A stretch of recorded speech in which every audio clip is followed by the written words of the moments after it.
Yo, what's up, guys? It's your boy Keep It Real MMA. Obviously, it's routine at this point. I know I'm doing this pretty late, but it's all good. So we're going to be doing UFC Fight Night. Marlon Vera versus Dominick the Dominator Cruz. Going to get straight into it. Like and subscribe. Let's go. So obviously, I don't know if these fights are in the right order, by the way. It's just the way the UFC website is labeled, laid them out. But, we'll see. So, the first fight on the card, Youssef Zalal versus Damon Blackshear. I'm going to go with Youssef Zalal. The main reason I'm going for this, there's no odds on this fight for some reason. But the reason I'm going with Youssef Zalal is because Zalal has faced much better competition than Damir Blackshear. And on top of that, I just feel like he's going to be able to impose his will more than Damon. And the thing is, right, Damon is like, he's 12-4. And I know Youssef Zalal's 10-5, but it's just a show in, like a why can I never think of the words, like a demonstration of how his opponents have been much better than Damon Blackshear's. So obviously they're pretty similar in reach, exact same height, very similar in reach, obviously, Damon Blackshear has a 0.5 more reach, but I just think Youssef Zalal's going to implement his game plan better, and I just believe he's just going to be able to get it done by 30-27 decision. So yeah, Youssef Zalal, 30-27 decision. Moving on up the card, a catchweight bout. Jason Witt versus Josh Quinlan, right. This was obviously a fight that had to be rebooked. It should have been on the last card. And for those of you that don't know, the actual reason why it got rescheduled is because little Josh Quinlan over here tested positive for steroids. Now, this is how I look at it, right? Josh Quinlan is a contender. He's 5-0, undefeated. Now, Jason Witt's a very good fighter, but he has a chin issue. He's very chinny, extremely chinny, as a matter of fact. They've given him a contender that has 2 inches of reach over him and is 2 inches taller than him. And a guy that's very good at stuffing takedowns and has crazy power and is on the sauce. So, I'm going to go with Josh Quinlan with a first round KO. Easy. Jason Witt is too chinny. He's not going to be able to take Josh Quinlan down, and I think it's just going to be a first round KO. I think he's going to catch him with a right hook at some point, and Jason Witt's going to go down out cold. Jason Witt has a chin issue, like I said, and the only person that couldn't chin him was Barberena, but Barberena had him hurt multiple times. So, but Barberena isn't known for his one-shot knockout power. He's known for a cumulative damage type power. Josh Quinlan's going to knock Jason Witt out cold. I think this is the lock of the card. There's no odds on this fight at all either, so you're going to have to check them yourself. I'm going to have to check myself, actually. I haven't put most of my bets on yet, but yeah. So that's what I got. Josh Quinlan by first round KO, the sauce guy. Anyway, next fight on the card actually has odds. We've got Ode Osbourne versus Tyson Nam. Ode Osbourne is a minus 245 favourite. Tyson Nam is a plus 205 underdog. I'm going to go with Ode Osbourne in this one. I think it's a pretty straightforward kind of prediction. Obviously, Ode Osbourne, very, very long for the division, 73-inch reach compared to Tyson Nam, 68-inch reach. I think Ode Osbourne is being active and being very good with that, so I believe in that. He also has longer leg reach according to the UFC. Nice to know. But yeah, I just think Ode Osbourne is more active. I think he's been fighting not the greatest of competition, but I feel like he's going to keep Tyson Nam at range. Going to be able to land his shots, and he has hella power. Not the best chin, but he has hella power, and he can take some shots. It's just Manel Kape, man. Manel Kape is a little fucking powerhouse, so that's different. But yeah, I got Ode Osbourne by second round TKO. I think he is going to catch Tyson Nam. I think Tyson Nam is too open to being hit, and I think Ode Osbourne is the type of guy to expose that like he did with his past opponent. So yeah, I got Ode Osbourne by second round TKO. Next fight on the card is Gabriel Benitez versus Charlie Ontiveros. Right, now, this should be lock of the card. I can't say it for definite because it's, he's one of those. Charlie Ontiveros is trash, man. And if Gabriel Benitez can't beat him, man, I don't know. Like, well, what's the odds? Gabriel Benitez is a minus 340 favourite. Charlie Ontiveros is a plus 280 underdog. Now, like, this is how I look at it, right? Charlie Ontiveros is the much taller and longer fighter. Much taller, much longer. But the problem is, he's so up on the strikes, and he just finds a way to lose all the time. Charlie Ontiveros finds a way to lose. So I'm going to go Gabriel Benitez by 30-27.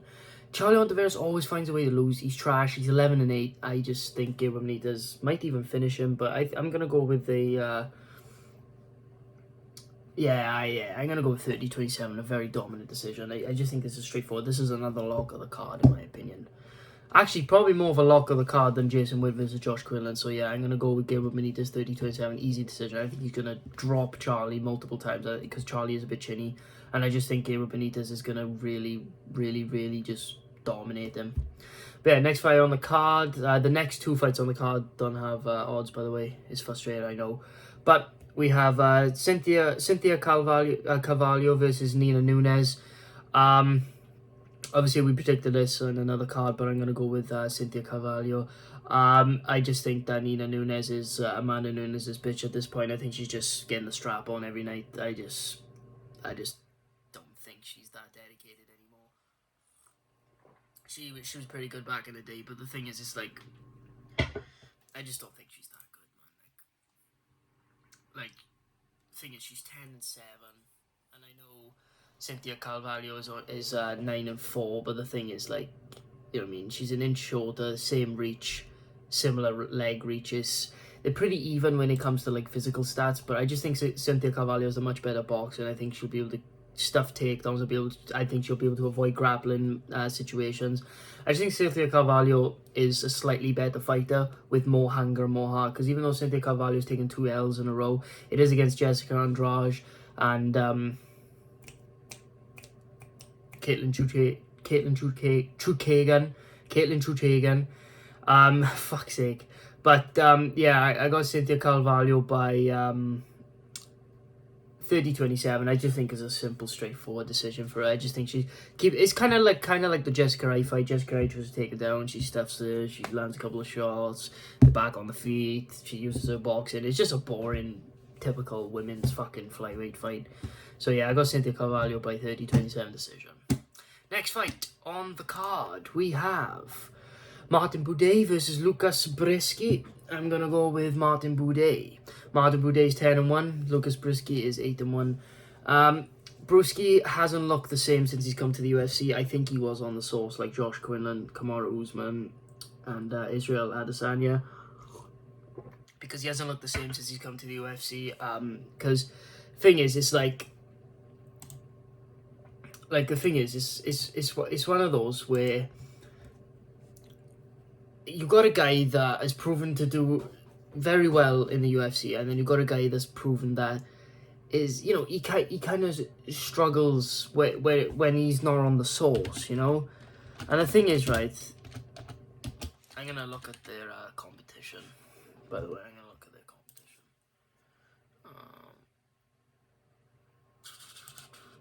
Just to double check.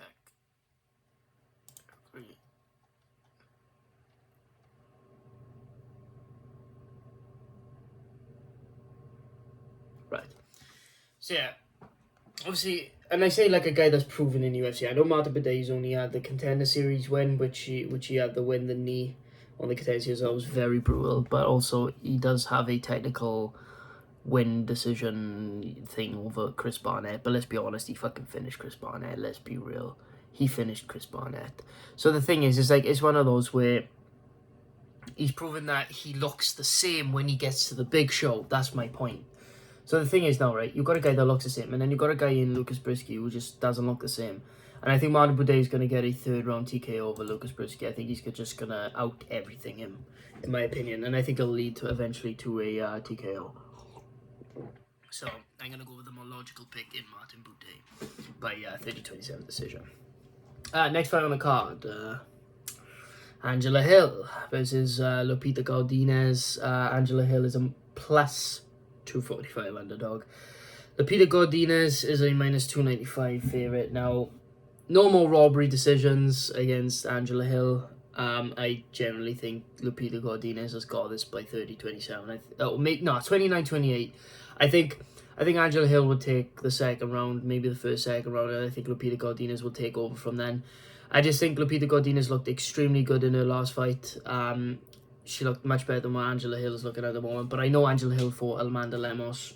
But the thing is, right, like, Angela Hill should have won that fight against Amanda Lemos. But I just think Lupita Godinez has improved so much with her striking and her grappling. I just don't see Angela Hill being able to keep up, and she's getting older, and I just don't see her being able to do anything about it, if you get what I mean. Like, obviously, she's 13-12. She shouldn't even be in the UFC, man. She's 13-12, man. Why are people with these records in here, bro? 13-12. But yeah, she has a 3.5-inch reach advantage, 3.5 reach, at leg reach as well, if I count fairly. And she's an inch taller. But I just think even with that, I just think Lupita Godinez is a powerhouse. I think she's very strong. And I just think she'll find a way to get Angela Hill down, wear her out, and be able to win the second and third round. So I go Lupita Godinez by 29-28 decision. Right. On to the main card now. First fight on the main card is Bruno Silva versus Gerald Meerschaert. Bruno Silva is a minus 285 favourite. Gerald Meerschaert is a plus 240 underdog. Now, I'm going to go with Bruno Silva by third round KO. I think Bruno Silva is very, very underrated. I mean, his win, his loss of aged beautifully against Alex Pereira after knocking out Sean Strickland. And the thing is like, Bruno Silva is really good, man. And the thing is, like, if he could go toe-to-toe and make it kind of like a mini war against Pereira like that, who's now number 4 in the world, I just think he's going to demolish Gerald Meerschaert. I think Bruno Silva has great cardio. Gerald Meerschaert is shown to have terrible cardio. And even when he does have terrible cardio, the person he's fighting has even worse cardio. He's worn them out, so they have worse cardio. He's able to finish him with a rear naked choke and a comeback. I just think that Bruno Silva is the better fighter, better on the feet. I think he'll be able to stuff the takedown, some of them. But I think he'll be able to just keep getting back up, because against Andrew Sanchez, he kept getting taken down, and just dominated in the first 2 rounds. But he hung in there. He kept landing his shots, and he eventually got the finish over Andrew Sanchez, because Andrew Sanchez ended up gassing himself out. This is what I see Gerald Meerschaert doing, where maybe Meerschaert wins the first round, second round is debatable, and the third round Bruno Silva just puts the pressure on him, gets him up against cage, TKOs it. Bruno Silva by third round KO. Easy money. Easy money. Listen to me. Anyway, next fight on the card is Priscilla Cachoeira versus ArielLipsky. Priscilla is a plus 175 underdog. ArielLipsky is a minus 205 favourite. I'm going to go with the favourite again. I'm going to go with ArielLipsky. Not just because she's an extremely good-looking woman, but she looked very good in her fight against Manny Baum, and I know that win hasn't really aged well because Manny Baum's fucking terrible to fight in. But here's how I look at it, right? ArielLipsky's going up a weight class. She's very strong. She's very good at what she does. It looks very good while doing it. But the thing is with ArielLipsky is it's like they've shared opponents, and Lipsky just is slightly more impressive. I think Lipsky's going to be able to attack more options and just have more options to win than Priscilla. I just think ArielLipsky is going to be able to implement her game plan better, in the sense of being able to, when she does get Priscilla down, which I think she will, she'll be able to use that jiu-jitsu, she'll be able to use that ground and pound, be able to try to finish the fight. She has good power in her hands. I just don't see where Priscilla can really win this fight, so I'm going to go with ArielLipsky by a 29-28 decision, where Priscilla maybe takes the first round. I just think ArielLipsky is very underrated, and those 2 losses, she only loses to the upper echelon of the flyweight division, and she's moving up, but fucking upper echelon of women's MMA is fucking terrible. But you know, like, she only loses to the upper echelon dish, because I know I can't really say Antonina Shevchenko's very good, but you know, his sister's world champ, so it makes sense, and got robbed against Nunes in the second fight. But you know, that's the Shevchenkos for you. You know, one good sister, one terrible one. So. Well, one goat, one terrible one. So but you know, Lipsky only loses to decent to very good competition. So I'm going to go with Lipsky by 29-28 decision, and I think she's going to look extremely sexy while doing so. So yeah, moving on up the card very swiftly and very smoothly. I'm going to go, well, I'm not going to go. I'm going to read out the fucking names first. It's Devin Clark versus Azamat Mirzakhanov. Devin Clark is a plus 125 underdog. Azamat Mirzakhanov is a minus 145 favorite. Now, I'm going to go with Azamat Mirzakhanov, not just because, you know, see, people are going to pick him just because he's Dagestani and undefeated, but this is how I see it. I just think that he is slightly better than Devin Clark. Devin Clark is very strong and very big. And, you know what I mean? You look at his losses, man. He's only really lost to, like, the upper echelon. You know what I mean? Like, he loses to, you know, like Jan Blachowicz and Anthony Smith and stuff like that. But he has the reach advantage. You know what I mean? He's the taller guy by 2 inches. You know what I mean? And the thing is, right, like, it's all well and good. But the thing is, right, he's too accepting against Azamat, right? Like, he will be too accepting, because the thing is, right, against William Knight, he was able to press forward because William Knight does gas out, and William Knight is on steroids. But putting that aside, William Knight is very chinny, not chinny, but he keeps his chin up in the air, he backs up when he shouldn't, and he just keeps going back, and eventually he gets caught. And that's what it's like, and that's how Devin Clark caught him, upper weight class. So I just think Devin Clark is gonna get fucking not decimated. I just think he's just gonna get brutally finished in the third. I think they'll be quite close at the start, but I just think Azamat's gonna brutally finish him, man. If Devin Clark's getting brutalized by Ion Kutalaba, the guy that got absolutely brutalized by Azamat, the thing is, right, is like, I know MMA math doesn't work like that, but like, you know what I mean? Like, Azamat is just the better striker, and I feel like he'll be able to. He's a better all around, so I just feel like he'll be able to implement everything that he needs to implement, and I just think that he'll get it done by third round TKO over Devin Clark. I think he'll break him down and eventually get a massive finish over him. So yeah, that's how I see that fight. Going. Azamat Mirzakhanov by third round TKO. Right. This fight, next fight, we got two ladies that look like men making debuts. We got Yasmin Jauregui against Yasmin Lukindo. Now, based off, oh fuck, but I don't know how they're so high up on the card. It's fucking ridiculous because they're women, strawweights. But I'm gonna go with Yasmin Jauregui, based off you know, the little bit of research I did on their regional fights. Like, she's undefeated. I feel like she hasn't got as much experience as Yasmin. You know, Yasmin's 13-4, but this is how I see it, right? Like, they call Yasmin Jauregui listed as 0 foot 0 inches tall. Nice, but yeah, but anyway, I just feel like she'll be able to implement her striking a bit more, and I feel like she'll be able to avoid the grappling. And I just feel like there's not much to go off because his regional fights is the UFC debut. But Yasmin looks slightly more impressive to me, and she looks more like a hungry fighter that's undefeated. So I'm gonna go with Yasmin by 29-28. Don't know how the rounds are gonna go, but that's how I kind of see it going, based off what I can see. Now, on to the co-main event. Nate the Train, baby! Nate Landwehr versus David Onama. Nate Landwehr is a plus 235 underdog. David Onama is a minus 280 favorite. Now, don't get fooled by the odds, right? Nate Landwehr is chinny, but Nate the Train. No, I'm still gonna go with David Onama, but David Onama's loss against Mason Jones unfortunately hasn't aged well.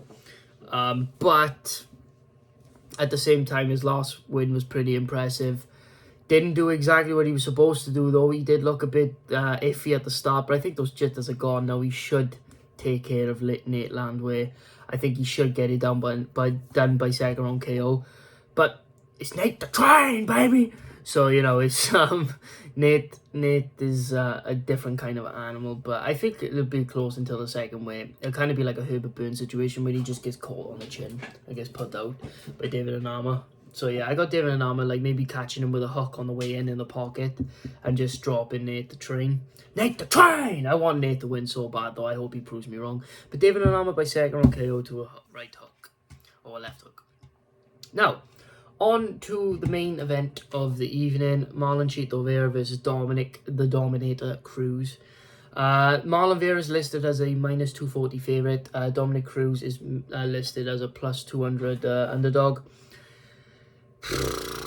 If it was 3 rounds, I'd give Cruz a chance, but I'm going to go with Marlon Vera by 5th round brutal TKO. Now, right. People are saying, including the MMA guru, I'm calling him out here, that this is going to be a career end of a Dominick Cruz, blah, blah, blah, blah, blah, blah. I don't see it like this. I think it's going to be a very close fight. Especially after seeing the weigh-ins, how good in shape Dominick Cruz is. I had a full camp for this. I think it'll be a lot closer than what people think. I think Cruz will actually take the first 3 rounds. I think he will. I just think the 4th and 5th round is where his shots will start to take effect. I think this is where he'll start dropping Cruz and get a brutal TKO. But I just don't think it'll be a career ender. I just think Dominick Cruz will win those first three rounds. I think he'll win the first 2 rounds pretty clearly, scrape the 3rd, and then 4th and 5th, I feel like Marlon Vera will take easily, and just start, walking him down, landing shots. And the thing is, right, like, Marlon Vera is seen as more of a traditional fighter because he did come up in the game. He's been in the game for a very long time. Now, he does throw some unorthodox techniques, and one of them is that teep to the face, and not just that, he throws sweet chin musics, jumping side kicks, and he puts it in between his combinations. So you'll keep Cruz in a pattern of, okay, so he's throwing the right hand, left hand, going for a hook, bam, bam, and then all of a sudden he'll throw like a fucking flying knee or like a fucking, I don't fucking know, like a 360 no scope fucking left high kick. You know what I mean? Like, Vera's a really weird guy with that, but I just feel like Cruz will pick him apart for the first 3 rounds, kind of. Maybe another 3rd, he'll just scrape it by landing the cleaner shots. But Marlon Vera has great cardio. He's going to be able to walk him down, and I just think that Marlon Vera is going to do very well in that department. I just don't see Cruz stopping him in that way. And I think eventually he'll take his toll and he'll get the finish that he desires in the 5th. That's what I see Marlon Vera doing. Marlon Vera keeps a good tucked chin, keeps it going. That's how he's able to take the shots, and I feel like he's very good. And the thing is, it's like, what was I going to say? Yeah, I just think he has very deliberate and good game plans for fighters. And I think Cruz is kind of like a Rob Font, where he just doesn't have the power to put away Marlon Vera. If Cruz is going to win this, he's going to win the first 3 rounds and survive the last 2 without getting 10-8. That's the only way Cruz wins this fight, in my opinion. Thing is, for Vera, right, like, against Rob Font, people told me, like, oh, is Rob Font, does Marlon Vera have to worry about the boxing and the power? I mean, the fucking power of who? Rob Font? The guy who couldn't chin Cody No Chin Garbrandt? Come on, bro. No, Vera got a granite chin, and I just think that's going to take Dominick Cruz out in the 5th. So, guys, thank you guys so much for watching. Please leave a like and subscribe. I appreciate you all. I'll see you guys in the next video. Thank you very much. Peace.